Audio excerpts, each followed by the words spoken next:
একদিন দাদুর সাথে সিনেমা হলে গিয়েছিলাম ছবি দেখতে।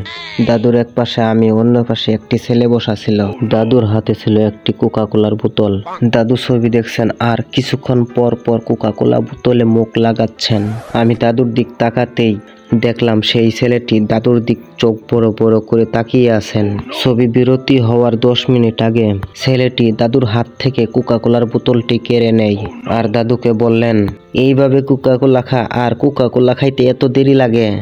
এই কথা বলে ছেলেটি ডক ডক করে খাওয়া শুরু করলেন। তারপর দাদু সেই ছেলেটিকে বললেন, আরে কি করতাছ?